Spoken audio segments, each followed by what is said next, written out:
Welcome everybody. Shalom. Talk a little bit about a subject that came up in a few various ways, and just my own personal takes on this. This is just me, Joe Kolakowski, Koblenzeru, not representing anybody else, not representing Judaism or the Jewish community, just representing me. And this is my view on these issues. There's one thing that I saw on Twitter not too long ago. I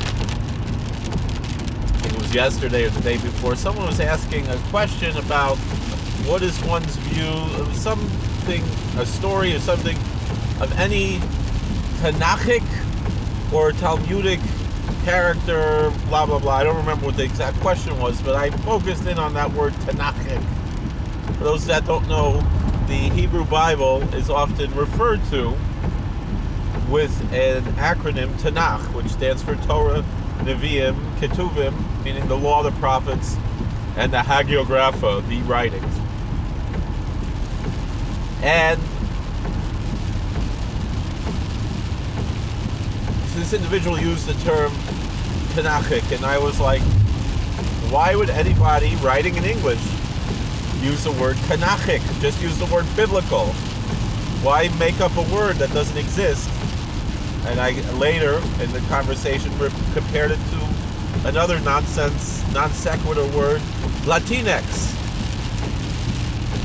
Somehow trying to make a language that has no neuter gender have a neuter gender, which is ridiculous.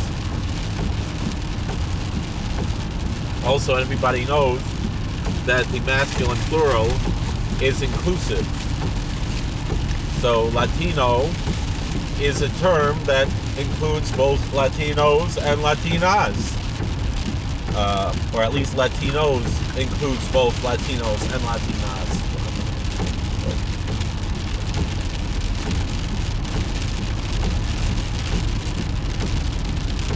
So what are we dealing with here? What's this Tanakhic? And I said just use the word biblical. And they're like, well, we don't want to give in to the Christian hegemony.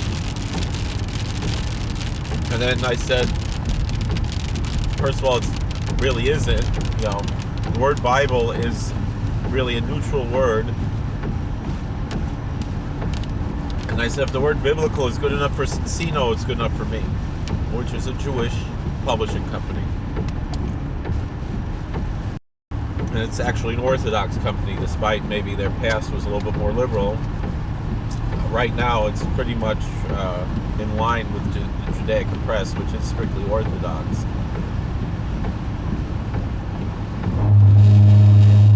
In any event, so that's what they said, the Christian hegemony, and also to avoid assimilation, and we shouldn't, use Christian terms and all these things. And I said, this just sounds like anti-Christian bigotry to me. And like, no, it's not. It's I mean, it comes from the same idea that goes along the lines of saying that that black people can't be racist, that type of a thing. Which is obviously nonsense. Anybody can be racist. White people, black people, everybody.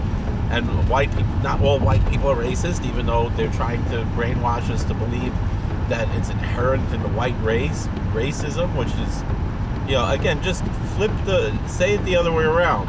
You're not allowed to say that, and you shouldn't say it. If whatever you can't say about black people, you can't say about white people, right? And whatever you can't say about Jews, you shouldn't be able to say about Christians. I am offended as a Jewish person and as a comedian by the Catholic bashing, the evangelical bashing, the general Christian bashing, that it seems to be there's no problem, meaning if it, and it goes back to that famous poem, when they came, when they came for the Jews, I didn't speak up because I wasn't a Jew, etc. And when they came for me, there was no one left to come to stand up for me. It works both ways. you can't have it one way and not the other way. You know, we have to protect everyone's rights and not just our own, and not just, you know, groups that are seen as minorities, because like we said before from the short film called Don't Be a Sucker, the most important minority is the minority of one, the individual. Every human being made in the image of God. That's what matters. And I think, you know, there was a term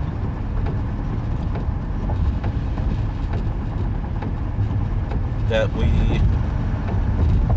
that's been thrown around recently.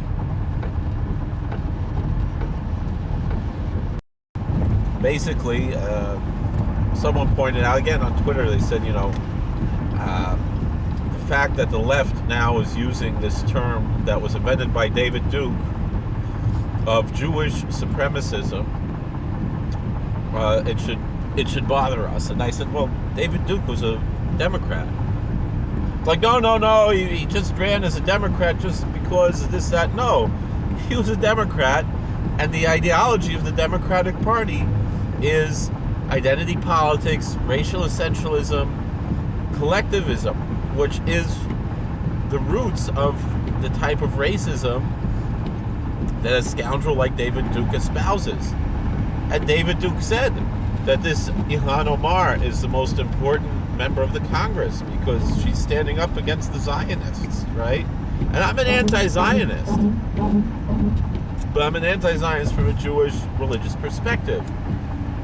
And what I didn't say in my comments, you know, fighting back and forth about, and my point was that the ideology, you know, we think in these terms of left and right. This was my reply, and really, those are, you know, because like you hear now, you know, a few years ago you used to hear about the alt-right, and you look at the alt-right and they're like, they're leftist, they're socialist, they're Marxist, they're pro-abortion, they're pro-gun control, they're pretty much everything that the Democrats are. So how is that the alt-right? And the answer I gave is, well, that's the European right. Meaning in Europe, they're all collectivists. And so the left and the right are just, you know, they're kind of two tines on the same fork, whereas the American, what's called the American right, the American conservative movement, is the handle of the fork. It's all the way the opposite end. There's no connection between these ideas. But then I realized it's not about, you know, you want to use these terms left and right to describe these different ideas when they're all the same. Meaning, when you look at the European left and right, they're basically just two flavors of the same type of ice cream. They're collectivist. They're you know, the slight difference between the Nazis and the communists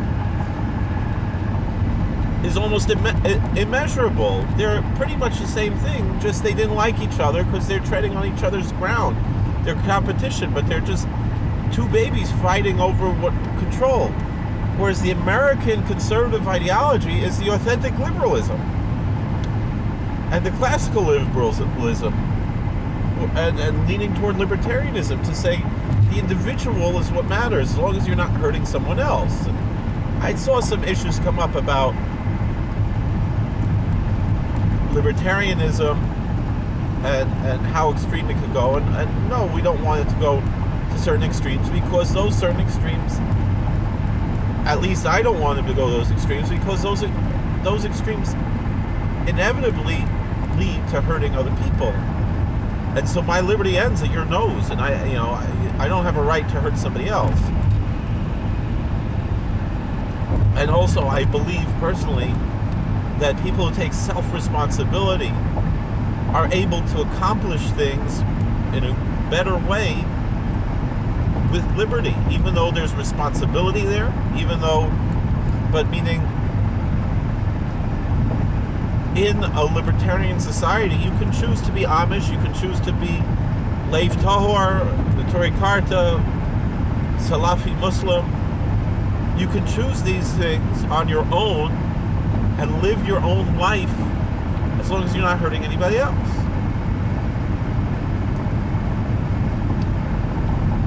So, and that's essentially the American ideal. This is one of the reasons why I'm so offended by Israel, because like the whole idea of the Rabbanut, of the chief rabbinate as a government body, it pretty much is saying that, well, we need the government to do our religion for us because we can't handle it on our own. We need the nanny state to do our work. No, I remember hearing a story just compared to another religion, and it's true by us too. Like in Muslim majority countries, everything is shut down for Ramadan, right? So it's like Ramadan is done for you, right? You sleep all day and you're up all night and you work at night. Where's the challenge in that? Where's the spirituality in that? As opposed to being a Muslim in America, where the government isn't doing it for you. You got to do it yourself. It means a lot more. There's a lot more spirituality in the fast because you have to be up and you have to go to work. You have to do everything. I remember there was an imam who used to work with me, and he would like go to Bangladesh every year for Ramadan. And I was like, what is he doing? We need him here to serve his community, and instead he's like abandoning us at like the most important time of the year. And it comes from this thing, because in Bangladesh, I guess, I don't know if it's like that in Bangladesh, but I know like in Saudi Arabia and probably in Bangladesh it's like that too. That you could just sleep all day and work all night and you're fine. So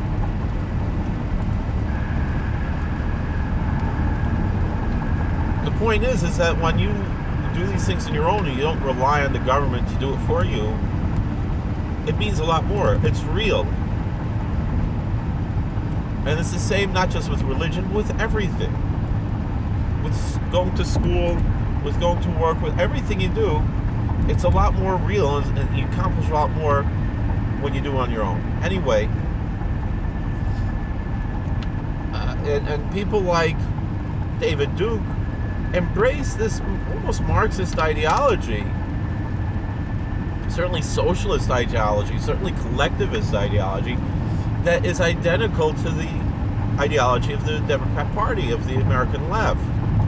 It's just slightly tweaked, but it's the same type of things. And Richard Spencer, another example, he believes in big government, he believes in abortion, he believes in gun control, he believes in racial essentialism, in identity politics, and collectivism. That sounds a lot more like all the Democrats, Joe Biden, Kamala Harris, or Barack Obama, than anything remotely similar to Donald Trump, or even the Bushes, or certainly not Ronald Reagan. And I feel that the great example and the great exemplar of what the Republican Party is supposed to be is Calvin Coolidge. Really, probably the greatest president of the 20th century, probably greater than Reagan. And Coolidge fought against the KKK after Wilson brought it back. He fought against all the segregation that Wilson put in. And Wilson was the big progressive, right? He was the left-wing liberal progressive. And almost everything, and probably the worst president of the 20th century was Woodrow Wilson. He was a real evil dude. But the similarities between Wilson and Biden are amazing. But the thing is, Biden is starting off where Wilson ended. Because Wilson couldn't handle, he had a stroke or whatever, and his wife was doing everything. That's what we got going on here. Dr. Jill, just like Dr. Wilson. He wasn't Mr. Wilson. He was Dr. Wilson, right?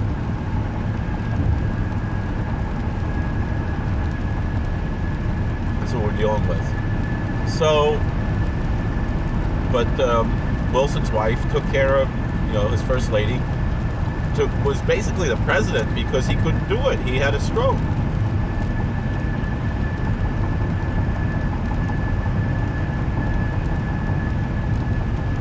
And I remember even as a kid, having these left-wing teachers saying, if only Wilson got his way and we would have had the League of Nations, we would have stopped the World War II. Or maybe not. Maybe it would have been much worse. Maybe with the League of Nations, Hitler could have taken over the whole world without shooting a single bullet.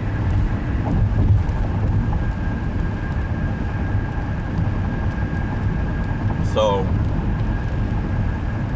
it's not so simple. Anyway,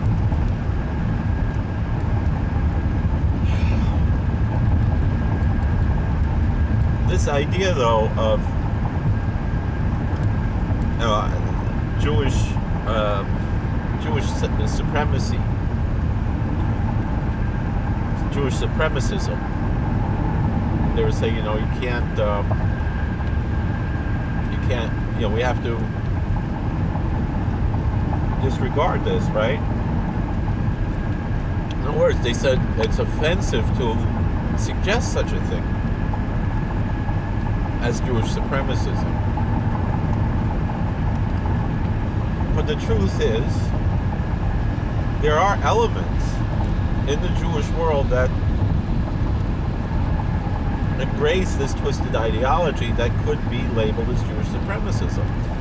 Not necessarily in a world-wide sense, but certainly in the Zionist sense in the Holy Land. Not so much that they're trying to take over the world,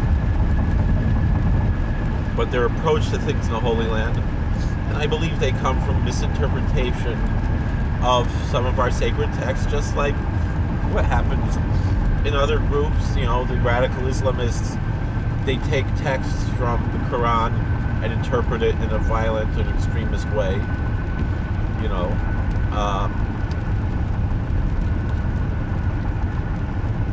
So how do you balance that? And the thing is that in general we don't have these ideas, meaning I don't know anybody, like for example, you have statements in the Talmud that are at face value horrific, right? And we still consider it to be a sacred book. But I don't know anybody who interprets those passages at their face value in the most violent way. Kind of like what we said before about Ein Mikra Yotze Midei Pshuto, that Scripture doesn't leave its plain meaning. Well, it does when we're taught that it leaves its plain meaning.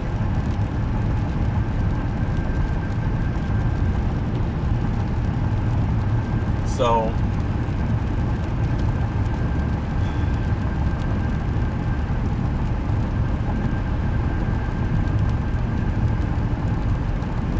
we talk about this idea of Scripture leaving its plain meaning. The same thing. If you read the text and just translate it simply, that's not the meaning of the text. You have to find what the commentators say about it. And I don't know anybody, like I said, who interprets them in the most egregious way. Perhaps the simple translation of the words. One example, I guess, is that Rabbi Shimon said the best of the idolaters should be killed. So I've seen different interpretations of that. One answer is, that's talking about in a time of war, we don't take the time to think, well, which one, are we killing good people during the war? Because war is war, and war is hell, and war is horrible, but war is war. But the other answer is just, we just reject what he says. I mean, just because he says it doesn't mean that we accept it, doesn't mean we embrace it, doesn't mean he was a bad person. He was persecuted. We see from him from where he was coming from as a person who suffered from persecution, and that is recorded. Just that he said it. It's not brought down in Shulchan Aruch, the Rambam, or anything as a halachic ruling. It's a statement that's rejected, and it's there perhaps just for the honesty of saying, well, this person who we revere as a saint was problematic, just like other religions, the people who are revered, there's also problematic things. I mean, we're familiar with, the Protestant movement, right, was founded by Martin Luther, and most Protestants I know have a tremendous amount of respect for Luther, but they recognize that he said some really bad things, in addition to saying a lot of really good things and nice things, and that instead of trying to turn around history and forget about that, we recognize it. We say that we reject it, or they say that they reject it. Although we know Hitler embraced some of those things.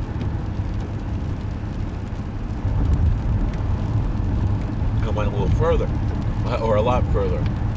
But anyway,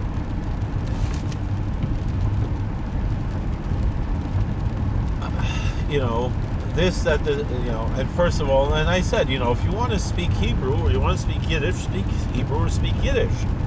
I make a point that when I'm speaking in English, I'm speaking in English. And if I have to say something in Hebrew or Yiddish, I translate it to English. That's just my way. And I know the whole idea of speaking yeshivish and this and that. If you're speaking Hebrew, you speak Hebrew. You're speaking Yiddish, you speak Yiddish. You're speaking English, you speak English. So then someone said, well, what about, some people, they say Pesach instead of Passover. I prefer, again, when I'm speaking English, I say Passover and Pentecost and Tabernacles, etc. But I know that's a little bit extreme. But the truth is, saying, Pesach is at least a word. Tanachik is not a word. But this whole idea that, we have to be, for so many Jews, being Jewish just means not being Christian. It's a negative idea instead of a positive one. And I remember one of the famous anti-missionary groups is called Jews for Judaism. It's not called Jews against missionaries.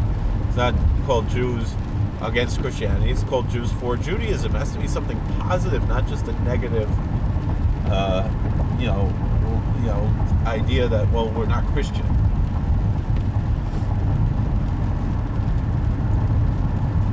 And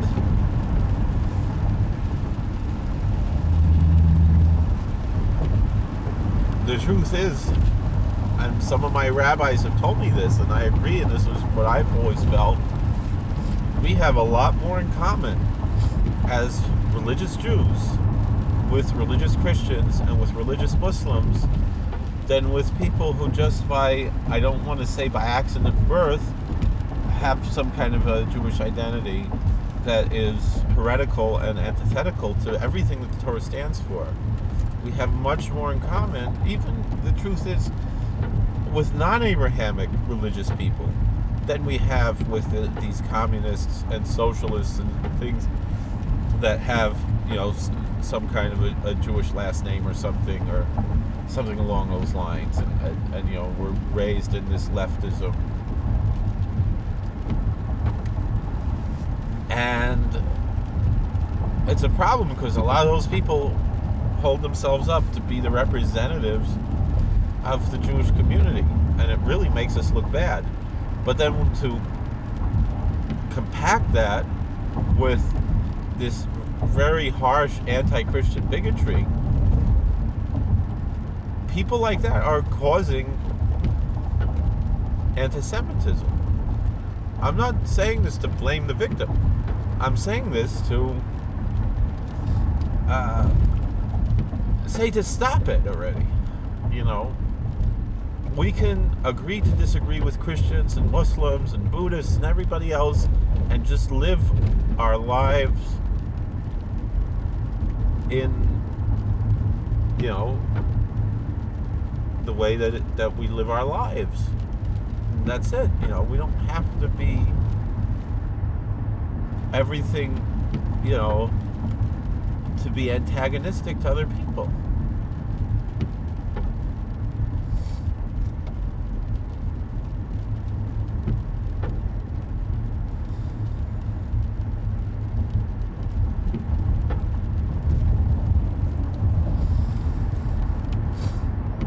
And we should also recognize that not everybody hates us. I think there's a fetishization of anti-Semitism. I think that's connected to this idea. It's not really Jewish supremacism as much as it's this ideology of idolizing anti-Semitism, turning it into something that's not, and making false accusations that everybody's an anti-Semite. And if you walk around like that, thinking everybody hates you, it becomes a self-fulfilling prophecy. Because it really isn't true. And I know that there's ideologies and archetypes behind this and that, but it's really not true. Even if Jung says that he recognizes that he has some, as much as he loves Judaism, he loved Judaism and Jews and this and that, he recognized that still he maintained as a German, Gentile, a hatred for Jews, a inherent anti-Semitism. He might have taught that, but I reject that. I cannot accept that. And it's interesting. I was listening to a friend of mine, and this discussion came up about, and it's someone who I respect very much, and I think he's being honest with himself, even though he's uncomfortable with this. But he was talking about,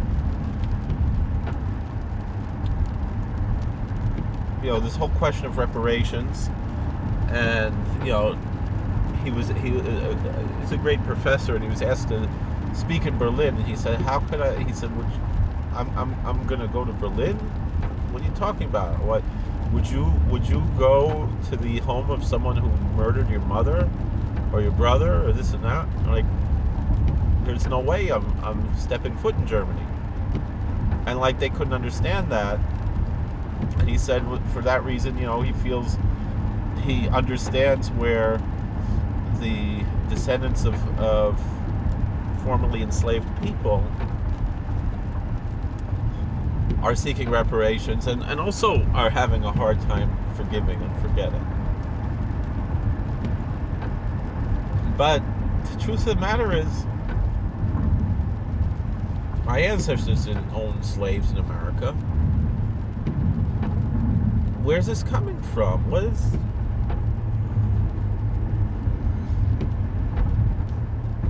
Where do we get this idea? And I think it's again connected to this collectivism. It's the same poison that leads people like David Duke to hate us collectively, not knowing us. And yes, maybe, and I know David Duke had a whole story about how he was really a Judeophile until he started reading how vile and wicked the Talmud is. And that's his claim, but then why does he hate black people? They don't have the Talmud, I kind of am suspicious of this claim that he had, that as a youth he was a Judeophile.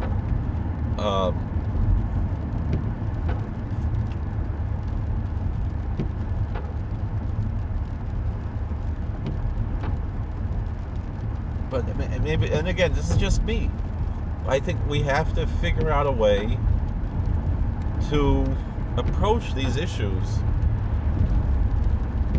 in a healthy and sane way, and not run around thinking everybody hates us, and also being a part of our community like the Bible commands us to. Jeremiah said to the Jews in Babylonia, don't Don't listen to these false prophets who want to take you back to the Holy Land and rebuild the temple before God says it's the right time. When God says in 70 years it's going to be, and now we just don't know. It's just until the Messiah comes, and we're not supposed to be there. And this obsession with Israel and this and that is anti-biblical, even though they always, it's the Bible, this and that, the Holy Land, this and that. But we're in exile now. And we're supposed to identify, not religiously, obviously we hold up the standards like Daniel and his friends. We keep our religion, but we're also loyal under a monarchy, be loyal subjects, and in a modern day republic, we're loyal citizens, and we're distinct by our religion, and that's it. But we're Americans, or whatever else we are, wherever we live, that's who we are. And this whole fetishization of Israel and saying that you shouldn't talk like that and this and that, and then people say that's why the Holocaust came, because the Jews in Germany said Berlin is our new Jerusalem, and this and all these things that have become dogmatically accepted, meaning you could reject everything. You could reject the basics of Judaism like Shabbos and kosher and God and the Torah and the divine origins of the Torah. All that stuff, whatever. Yeah, we believe it because we're Orthodox, but we'll tolerate those other people who believe otherwise. That believing otherwise is heresy. But when it comes to Zionism, and when it comes to this Zionist essentialism that fetishizes anti-Semitism, if you dare question that, you're chutz l'machane. You're outside of the camp. And I'm sorry, I know I said I try to use English, but it's I feel it's appropriate there to use that Hebrew term, biblical term, Tanakhic term. I was, and then the crazy thing was that so the person who posted this was like, he's just picking on me because I'm a girl. That had nothing to do with it. And the truth is, if the Baba Rebbe or for Rav Victor Miller's any use the word Tanakhic, I would also think it's ridiculous, And the truth is, Tanachi, which would probably be the Ivrit term, is also ridiculous, or what they use now, Torani. That's not biblical biblical Hebrew saying Torani, In Yiddish, Mezuk doch Teuradik. All right, that's and but I don't know. There's an idea Tanachadik. That's a Novidik, Ksubendik. It's also not Hillendig. I don't know, Mishladik. Not really Teuradik. There is. So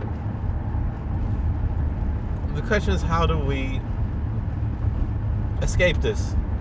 Because it to me, it just seems like it fills. And I was talking to our friend Rebruven. He was asking about, what does Samarup say about, why do disasters happen? It's because of our sins. And I said, yeah, it's because of our sins, not blame somebody else. We got to blame ourselves and do tshuva.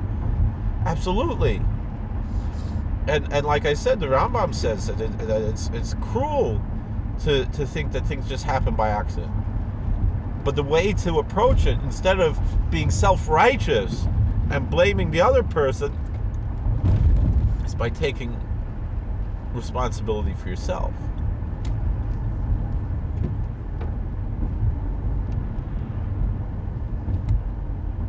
And so therefore,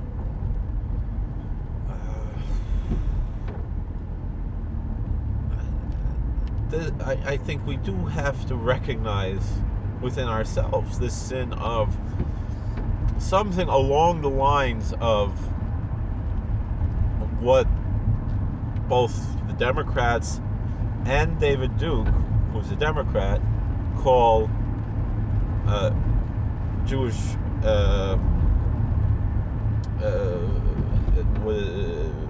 supremacism. I don't think I finished that idea that I said before. Is that essentially the difference between the Republicans and the Democrats in America is that the Democrats are collectivists and the Republicans are individualists. And so these individual civil liberties, that's what matters to the Republican Party. Whereas the Democrats, everything is collectivist. And so naturally, and it's not a left-right paradigm, but an individualist versus collectivist paradigm, which someone like David Duke fits in the Democrat collectivist milieu.